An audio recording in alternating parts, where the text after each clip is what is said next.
One question, 6 words. Is there any flexibility here? That's the entire ask that turned into $41,000. You get the offer. It's decent. Not amazing, decent. HR sends the number over email on a Thursday afternoon, casual as anything, like they're confirming a lunch reservation instead of setting the number your next several years get built on top of. There's a little smiley face at the end of the email even. Congrats on the offer. You read it twice. Once for the number, once to make sure you read the number right the first time. Most people just reply, "Thanks so much, I accept." Pew Research found only around 30 to 39% of workers actually ask for more when they're hired.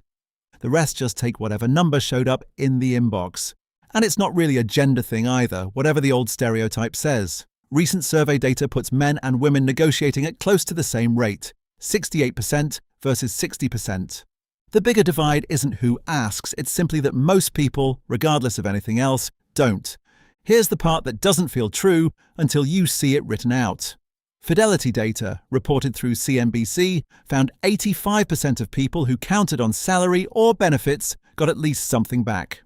Not maybe, not sometimes, 85%. I'm Owen, and I make videos about the ownership mindset. This one's not really about negotiating tactics. It's about the fact that the entire outcome hinges on one uncomfortable sentence most people never say out loud. Quick disclaimer, not a financial advisor, this is education, not personal advice. Every industry and every company is different, so treat this as a way to think about your own number, not a script to recite word for word. Here's the math nobody walks you through. Say that one question gets you an extra $5,300 on your starting offer. Modest, honestly, on the low end of what negotiators typically report. Every year after that, assume a normal 3% raise, the standard employer merit increase most years. That raise applies to your new higher number, which means the gap between what you got and what you would have gotten doesn't stay flat, it grows a little every single year, compounding right alongside your salary, the exact same way a retirement account compounds, except almost nobody thinks to picture it that way while it's happening. Add up that growing gap over 7 years and it comes to just under $41,000. $40,994 to be exact. From one sentence, in one email thread that took maybe 30 seconds to type. That number isn't even the real number if you zoom out further. Harvard Law School research found a 25-year-old who negotiates a starting salary up by just $5,000 ends up roughly $634,000 ahead over a full 40-year career.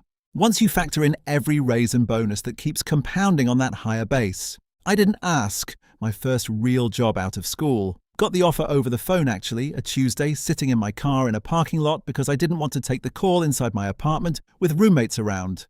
Felt genuinely thrilled someone was paying me at all, and said yes before the recruiter had even finished the sentence.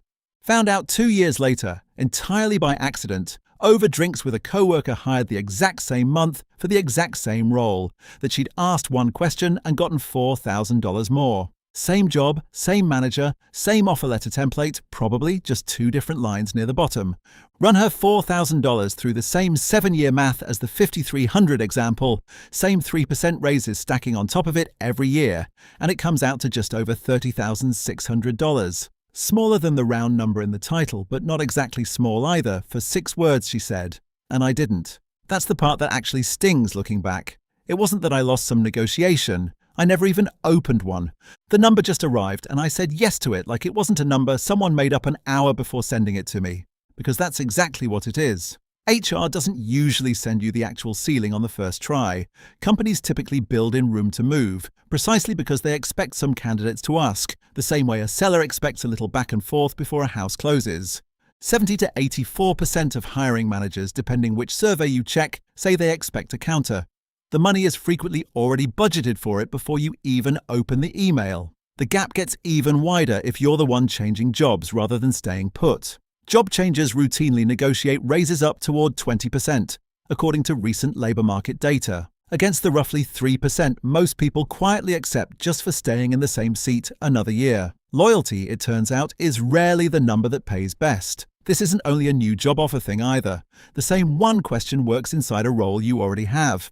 Workers who feel underpaid and actually bring it up are far more likely to see some kind of increase than the ones who stay quiet and just hope someone notices. Most people just never ask. The same silent thanks so much response, this time to their own manager instead of a recruiter. Timing matters more here than people think. Bring it up early before a budgeting cycle closes, not the week you're already frustrated and halfway out the door with one foot already gone.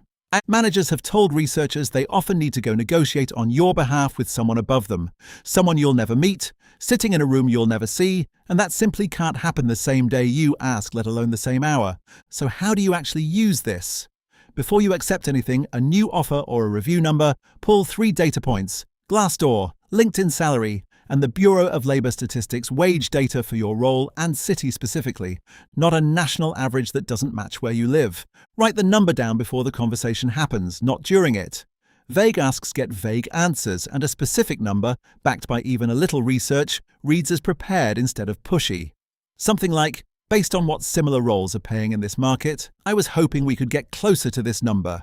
Works better than I think I deserve more, even though they're saying almost the same thing underneath. Then just ask the 6 words, is there any flexibility here?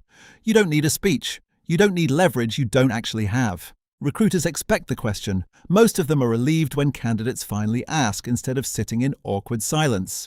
If the number itself is locked, and sometimes it genuinely is, small company, fixed band, budget already spent, ask about the rest of it instead. Signing bonus, extra vacation days, a guaranteed 6-month review instead of the standard 12, remote flexibility, a title bump that matters more at your next job than this one. Almost none of that gets offered up front either, and almost none of it gets refused if you simply ask, mostly because it costs the company less than cash does, which makes it an easier yes for whoever's approving it on their end. Someone's going to say, Owen, what if they just say no? Then they say no, and you're exactly where you would have been anyway, except now they know you're someone who asks questions, which recruiters have told researchers they actually read as competence, not entitlement. That's the whole downside, sitting right there, and it's smaller than most people imagine it in their head the night before.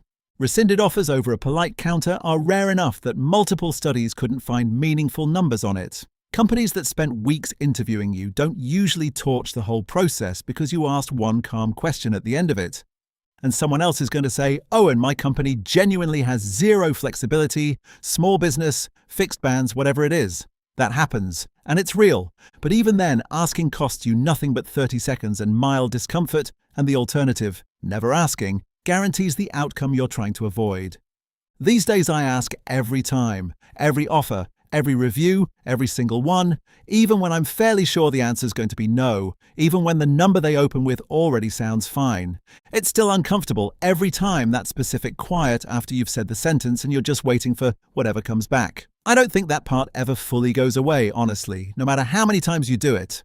The email that came back once with just okay, we can do that, still felt like a small miracle the first time, and slightly less miraculous and slightly more expected every time since, which is sort of the whole point. But the discomfort lasts about 30 seconds. The silence that follows it, the one most people avoid entirely by never asking, is the only thing standing between the offer you got and the one you could have had instead. If there's one thing to take from this, it's that the biggest gap in most people's financial life probably isn't a spending habit at all. It's a sentence they didn't say once, years ago, sitting in a car or at a kitchen table staring at an email that would have compounded quietly ever since without them ever noticing it was missing. Go look at your next offer, your next review, whatever's coming up on the calendar. Ask the 6 words. Worst case, you're back exactly where silence would have left you anyway. No better, no worse, just where you already were. This channel exists for exactly this kind of number, the one hiding behind a habit nobody questions. Stick around if you want more of these before you make the expensive version of the mistake. Tell me in the comments, did you ask last time, or did you just say yes? I'm genuinely curious how many of you have that same coworker story.